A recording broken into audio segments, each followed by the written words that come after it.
Dadbodscast. I'm John Gray. And I'm Nick Dooley. And we're here to talk a load of rubbish on a podcast that people don't normally talk about. Yeah, that's exactly what we're here for. It's pretty much it. So, Nick, I'm going to ask you to explain because I'd be right in saying this was kind of, I've always wanted to do a podcast, but this was kind of your idea on what you wanted to talk about, and I'm here with you on this journey to talk about. So hit us with just a couple of bits about what the Dadbodscast. I'll get it right as we keep. Yeah, we're Dadbodscast. He has a rhyme to it. Just got to try and get it right, get it in your head. Yeah. But yeah, basically, for me, as I hit my 30s, life sort of took a downwards. My life and my health took a downward spiral, shall we say? And I'm approaching 40 pretty rapidly now, and I've gone on a bit of a mission to sort my life out and get healthy, get fit, mentally fit as well as physically. And it's been a bit of a journey, and it was something I wanted to discuss with more people and get out there, because I feel like men's mental health and men's physical health, you see an awful lot on Instagram and social media about these big buff guys who in the gym at 4 a.m. lifting weights and going, what's your excuse to not be and doing all this? And for me, it's not realistic, like trying to manage a lifestyle of having a job, family, finances, keeping fit, eating healthy. There's so much to do, and trying to manage all that in one go. And I just felt like you wanted to do a podcast. I wanted to have put out there a bit more about men's health and mental health. And yeah, this is a good outlet for that. Absolutely. Agree with you completely on that. I mean, I'm slightly older than Nick. I know I probably don't look it for people who are watching rather than just listening. I'm 43, but same position as yourself. We've had young families. You've got your partner to deal with, you've got your kids to deal with, you've got the day-to-day jobs that you deal with. Yeah. And as you've not quite hit 40 yet, but I think it was a realisation for me when I hit 40 that we're not here forever. And no one's saying that you have to be a saint, but I think we have to look after yourselves. And health is wealth. Yeah, I think in your late teens and early 20s, you think you're indestructible, don't you? I can only speak from my experience, but I would binge drink and not even think twice about it. I'd drink 24 cans of Red Bull in a night with a litre of vodka, wonder why I've got heart palpitations and I can't sleep, and it's because you're just not looking after your body. And you go to the gym and you could get lose fat and gain muscle fairly easily, but once you hit that 30-year-old marker, it gets so much harder to sort of maintain that lifestyle and not even maintain the drinking, because that's a young single man's game for me. So once you get into having a family and doing all those sorts of things, life just gets a lot harder to manage, and trying to find time to work on yourself as well as maintain everything else. Which is very true, and like you say, I think it's about getting that fine balance of, no, we can't all get up at 5 a.m. and smash out a 10k run before we have our breakfast, and then get the kids ready for school, and then do an hour's meditation, and then we clock on and do our work and our day-to-day, and go to the gym at lunchtime, and then come meal prep for the week and all that sort of stuff. I wish I could meal prep for the week. I really do. My meal prep is going to the supermarket and seeing what's on yellow sticker that day, or whatever it is. I'm like, yeah, it looks healthy enough, that'll do. Yeah. How much protein is in that? That's exactly what it is. So you can see. Yeah. If I put an extra scoop in my protein shake, it'll balance out the chubba chub pie, or whatever they're called. But it is, and that's what this podcast is about. Is we're not. First disclaimer of that is we are not medical professionals. We are not medical professionals. We are also not trained fitness, whatever that is. What are you trying to say? I'm not saying you're not trained. We're not fitness influencers. Yeah, we're not qualified personal trainers. We're not medical professionals. We've not all been and done, a 2-hour course on the internet to claim that you can be a personal trainer. That's not where we're at. We're not even close. We haven't got those certificates. I still watch YouTube videos before I do every exercise to know how I'm doing that exercise. But no, this is more just for, we're two, I don't want to say middle-aged because I hate that term, but we're two blokes what is middle-aged? I don't know. I don't even know what the average lifespan is. It must be like 80s now. Yeah, so we're probably middle-aged. Oh, that's scary, isn't it? Yeah. But yeah, we're just two blokes who have families, who are trying to get healthy, I suppose, and trying to make it past 80s, make it live the longest and best life that we can, and share what we've done, and how the struggles we've had to get to where we are and where we're going forward. Yeah. And hopefully some of you'll find it interesting. It'll be slightly humorous, I like to think. We'll add a bit of jokes in exactly. There. We're not taking this too serious. I think is the main thing. We might talk about some serious topics, but I don't think we're going to necessarily take them all serious. And this is probably us being typical blokes. Yeah. In that we try and make light of everything that are a darker time, and maybe there's some elements of that you shouldn't do. Yeah. However, we're very good at doing it, and we're very good at making something funny out of something. I think mine and yours both default with everything is humour. Yeah. We're both very sarcastic, and for me, this podcast is going to be your lads' WhatsApp group chat with less of your mates' dick pics involved in it. Oh well, I've just sent you. I don't think we can put that on social media. So. I don't think anyone would be interested in seeing it on social media. Same here, mate, same here. I won't be starting an OnlyFans. I keep trying to persuade her into it, but she's just not into it. I know, I always think, what if you just wore a mask, do you reckon? But then I still think, no one's going to look at no one's going to look at my parts and enjoy them, and certainly not pay money for them. Yeah. I think mine would have a yellow sticker on. It's the discount. Yeah, we're in the discount section. Oh, no, I know what you mean. Cool. So I think we've outlaid a little bit about what we want to talk about as part of this. We're not going to set as in terms of episodes, but we'll put some stuff on. Yeah. We're going to have stuff on our socials. Nick, you've set up a WhatsApp. Yeah, we've got a WhatsApp group. I'll get the number for that, and we'll get it out there so you can drop us your voice notes and let us know what you think. If there's anything you want us to talk about, if there's anything you want to share, if it's funny, and we'll air it on the podcast. So absolutely, we want to make it a little bit of a community type feel about it. Yeah. Of like-minded people like us who are, like we say, we keep saying it, but what is ordinary, but ordinary blokes who are just running through life and trying to put a few little tips in here and there and stuff, and that's about it. So we'd love people to get involved in that. We'd love some other stories. We're going to have guests on who are going to share some stories as well. Like you say, we'll be getting some people from probably our lads WhatsApp group on. Yeah, there will be some people from our lads WhatsApp group. We've got quite a few people in mind who we're looking to get on an interview, and not even interview, have a chat with, get to know their stories, and see where it takes us, basically. Absolutely. Yeah, cool. So that is pretty much the Dadbods. Dadbodscast. I've said it right. Yeah, the Dadbodscast. You're listening to the Dadbodscast. 0 abs, maximum banter.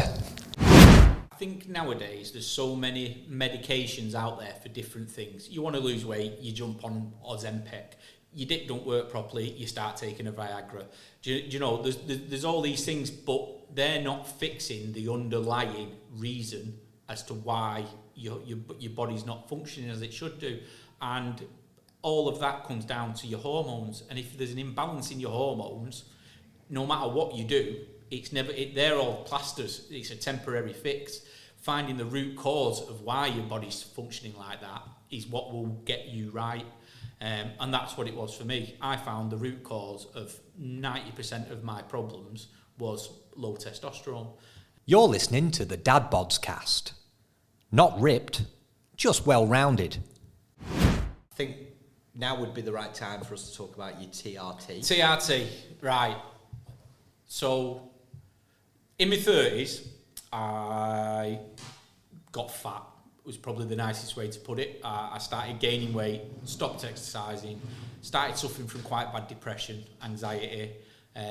Unfortunately, it was also timed around getting married, having children, and trying to manage my work and my lifestyle. And I sort of just let my body go a little bit. And for years I felt like this, used to suffer with really bad anxiety about going out mainly. We'd be going out on nights out, and up until the night out, I'd be thinking of an excuse as to how I can get out of that night out. Yeah, I think as a mate, I think it'd be fair to say that you sort of disappeared a little bit into your own shell. And I got up to 304 pounds at my biggest, which was 21 stone 10, I think roughly that works out. I don't know what it is in kilograms. I'm not. Don't worry. But yeah, that was me at my biggest, and I was probably 36, 37 at that point. Like I said, 2 small children, working night shifts and funny shifts in my job, and something wasn't right. I couldn't lose weight how I wanted to, no matter how I dieted, and I tried every diet going, flipping Atkins, keto, carnivore, Slimming World, these 800 calorie a day shakes, which is like Japanese torture. I tried everything to lose some weight, and some of them worked and some of them didn't, and I would lose a bit of weight and then it'd always come back on, and I found nothing that maintained, and I had very low motivation. And then, as you do, I was just looking on the internet and saw loads of adverts for blood tests and all this sort of stuff. And I thought, you know what, I'm 38, fast approaching 39. I'm going to book myself in for a full body medical through a private company. And they do everything. They do the full works on you, get you on a treadmill, testing, you know, how your heart is and all that lot. And they do a full blood draw, hormone test, everything.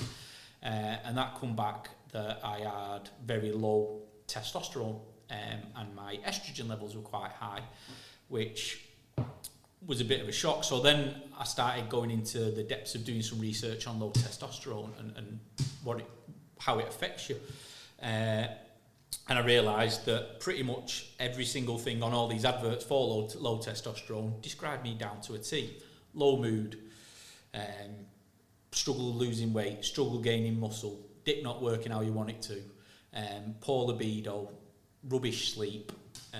And yeah, I was like, you know what, I've got nothing to lose. Jumped on TRT through a professional clinic where you have to have several blood tests and doctors' interviews and first. So just a question on that, because obviously you put yourself forward for that medical exam. Yeah. Was there a point where you were? Did you ever go to the doctors first over it? Again, we're not here to dog the NHS or anything along those lines. I had been to the NHS over the years for different things, depression being one of them, because I wasn't sure like why I always just felt crap. And to be honest with you, because I work shifts, I always put a lot of my low mood and tiredness down to the shifts I was doing. And yeah, because I think I'd be right in saying it's been proven that people who work nights, it does affect your body. Yeah, it does. It takes its toll on you, and like for me, especially, like my shifts aren't too bad now. I tend to finish about 2-3 in the morning. But either way, no matter what time I finish work, I was up at 7:30 with the kids every day to get them sorted for school. So and then I'd get home and have a nap. 3 hours sleep. Yeah. Then you're up doing all that. Then you're napping in the day. Yeah. So you're always living on broken sleep. Exactly. So my 8 hours of sleep was always split into 2, which is not enough to make the body recover properly for me, or for science. You need 8 hours, 7 to 8 hours good sleep. Trying to find that in a working lifestyle is very difficult sometimes. Yeah. So I spoke to a private company who recommended me go on testosterone replacement therapy. I've been on it 8 months now. Probably 9 months now. In that time, I've lost over 80 pounds in weight. I'm now just under 200 pounds. So from my biggest, I've lost over 100 pounds, which is 7 and a bit stone. Well, you've just been saying to me there that you've literally gone from, you're going on holiday in August and you bought a load of new T-shirts that are XL. Yeah. And now you're in a medium. Yeah. I was in when I originally started, 12 months ago pretty much to the day, I was in 4XL clothes, 4XL tops. And how long ago, sorry? 12 months pretty 12 much. 12 months. Yeah, wow. yeah. It was July last year that we went on holiday. We're recording this now in July. 2025. And July last year I was in 4XL, and now I've just been shopping this morning and I'm in a medium top, which you've got to say is, well, firstly, unbelievable in what you've done. I'm quite proud of myself for that. Well, you should be very proud of it, because there's, although all those things that you've explained and what have you, and the TRT has obviously given you that boost that you needed, where you were saying you didn't have the motivation to do stuff, and it works with your metabolism, but there's also a shitload of hard work that you've put. Yeah, TRT is not a weight loss drug. There's 1,000,001 weight loss drugs out there, which we're not going to get onto, because I know you've got your own opinion on those. We have different opinions on those. But there's lots of different weight loss drugs out there. TRT is not one. TRT is a hormone. The easiest way I can describe it is, there's a lot of stigma around testosterone and testosterone therapy, because as soon as people hear the word testosterone, they instantly go to meatheads in the gym, bodybuilders taking steroids to get ripped. Which, no shade on those who do, because I see some of these blokes and they look like they've been photoshopped. And I would love to look like that, but it's never going to happen. And I think that again goes into what we were talking about earlier in a lot of stuff you see in social media nowadays. Yeah. Again, I use a lot of social media. I use it for a load of different things, but in things that I see, and I have used it for fitness-wise to, I'm no expert in when I go to the gym, so I want to see stuff. But a lot of these guys probably are in that testosterone bracket of they look in great shape, and they tell you to do X amount of exercise a day and eat like this and you'll look like me. And I think they are, and I'm not saying everyone. No, I think a lot of them are giving you a false interpretation. There's an awful lot of influencers and celebrities and people who you will see online who are taking testosterone, who will never admit to taking testosterone. You've only got to look at people like the Liver King, who was on a documentary not that long ago, who for years was one of the most ripped men in the world. And said he'd done it all because he was eating... Yeah, because I ate raw liver and testicles. And then at the end of the documentary he goes, but I'm also injecting Tren or whatever it was that he was having. And again, it's I'm not throwing shade on people who do steroids, because listen, you do you. The guy looks... I don't want to say looks great, because I think he could do with a beard trim. Maybe, yeah. But he's in great shape. Yeah, he is. And, fair play to him, but taking steroids on their own won't make you look like that. You have to put in the work to do that. And the difference with I'm on a therapeutic dose of testosterone. So basically, you take testosterone, and if you're doing a steroid cycle, so to speak, it will put you up well above where you should be with your hormone levels of testosterone. Because my testosterone was low, I take enough to bring me up to normal levels. Level you out. Yeah, to the levels of where I should be as a 40-year-old man. And it's given me motivation, and it's changed my mood, completely got rid of my anxiety around doing stuff.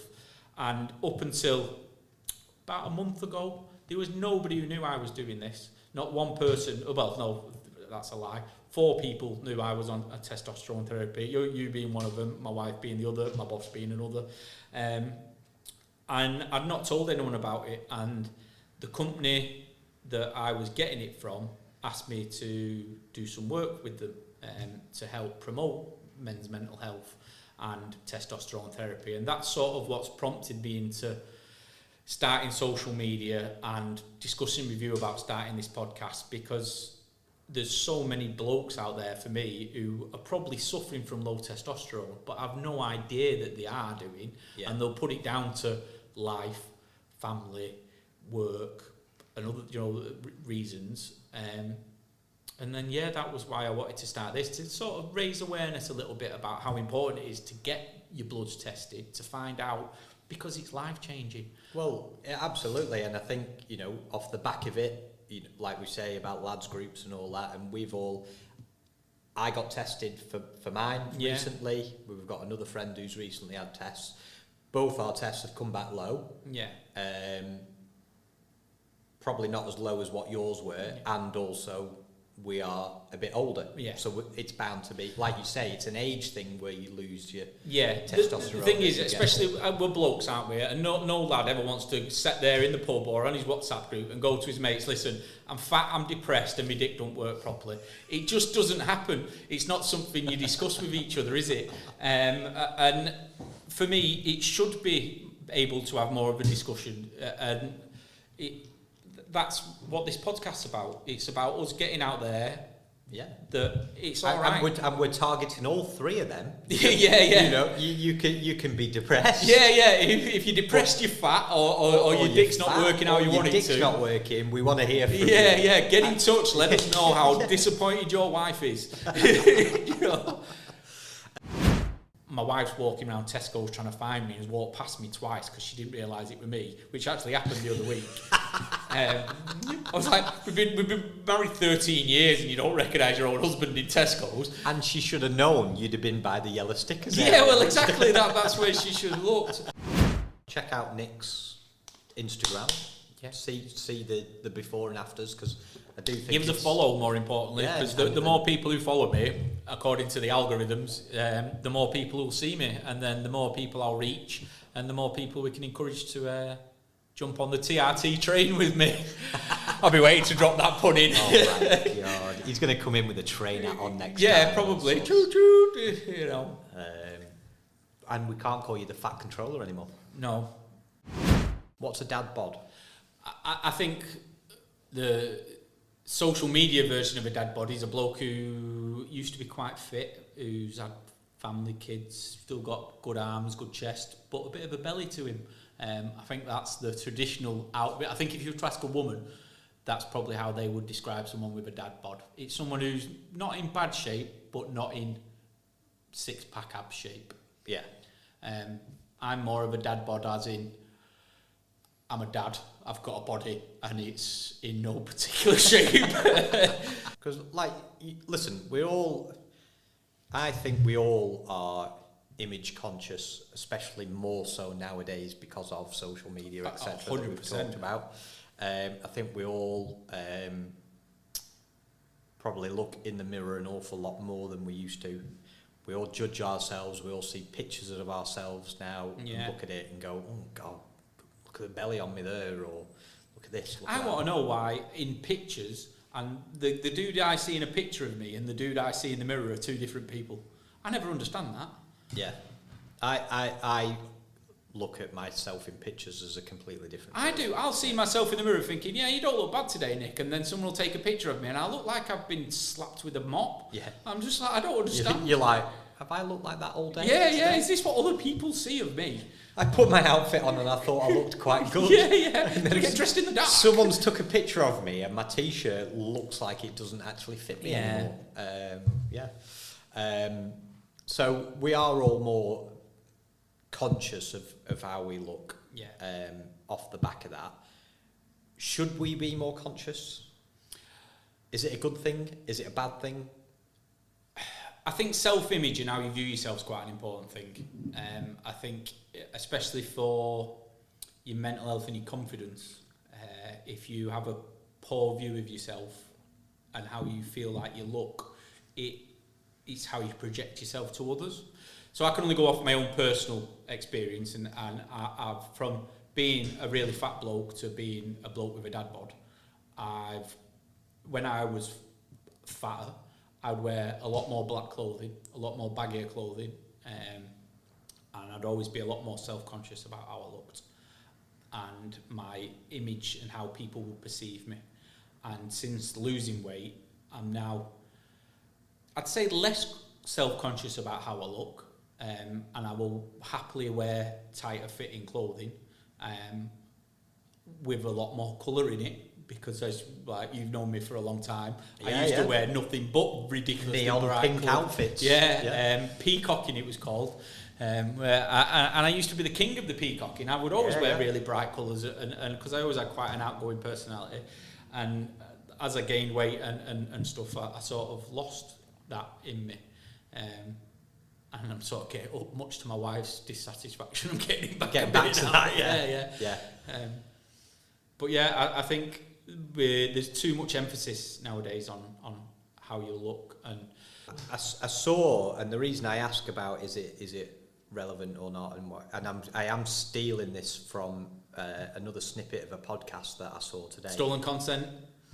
And it was actually Vicky Patterson. All right, yeah, the Geordie one. Pattinson. I don't know. I know what you mean. It's Geordie Shore Girl. And she said that she was talking about predominantly women looking at their image and how they look and what have you, how they look in a bikini and what have you. And she said when we die, at no one's funeral has anyone ever stood up and gone,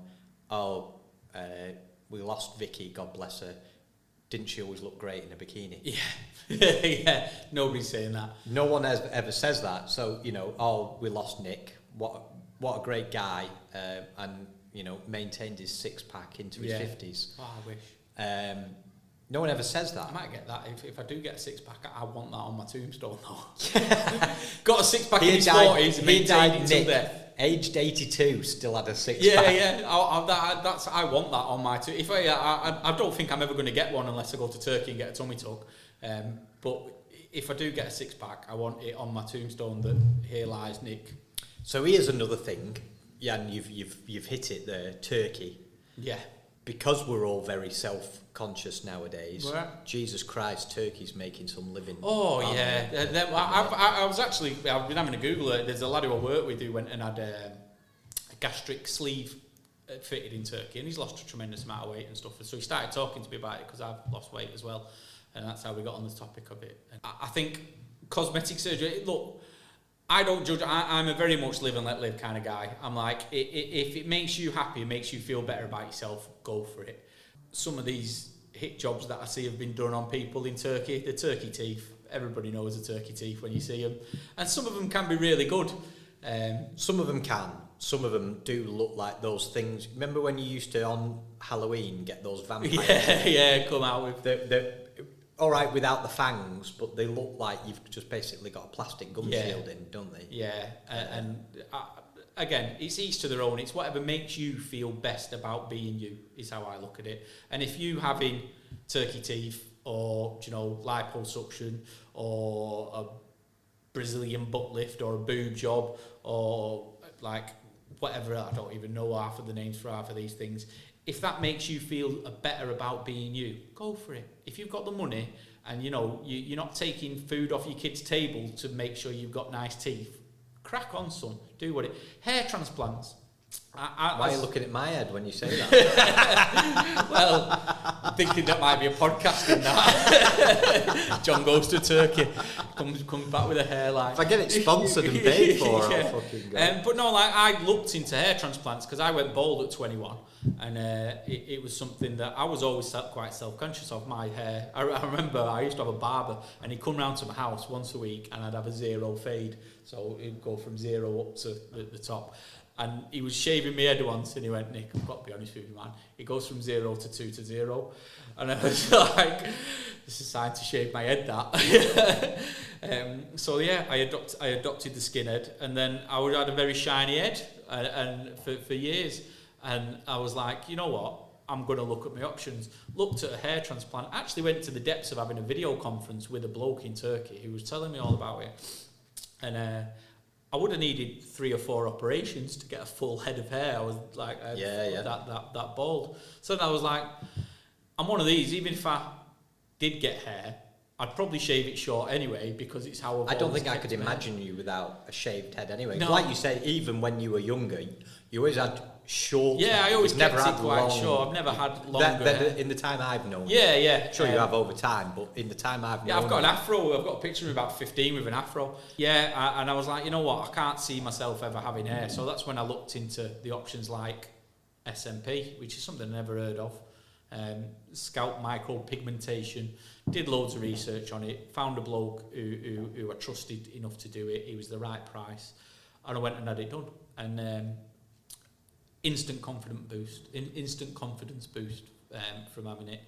And it's not even so much as my wife always goes mad at me for telling people I've had it done, because she's like, why are you telling people that you've had your hair tattooed? I'm like, because I don't give a fuck. Like, I'm bald. Like, without telling like, without saying it, I don't think most people have noticed. Nobody has ever been able to. You kind of look like you've just got a bit of 5 o'clock shadow. Yeah. Well, that's just my 12 o'clock shadow. Nobody's ever noticed, or nobody's ever gone, is that a tattoo? Yeah. Which I don't know whether it's a compliment or not, but I will always actively tell people, and most people who I tell are normally really surprised at it. And I always think it's a good advert for blokes who are bald to show that there is other options, and there's no shade on bald men. A lot of look at Jason Statham and blokes like that. There's some good-looking chaps out there who've got skinheads and receding hair. And likewise, there's some guys out there who have a full head of hair and look absolutely fucking ridiculous. Yeah. The hairstyles So But I think everyone. I'm a big believer in you do you. If you do whatever it takes in a morning to make you feel the best of yourself walking out of that front door, go for it. And if that is spending $5,000 in Turkey having your teeth done, or 10 grand having a hair transplant, or your ears tucked back, or a nose job, or anything like that. And like I said, I have a subscription now to take testosterone for a hormone my body doesn't produce enough of. And that's what makes me feel the best me. Yeah. So I can't really judge other people for doing something that make them feel the best version of them. I'm still a bit of a bitch and will slag them off when I'm not on mic, obviously.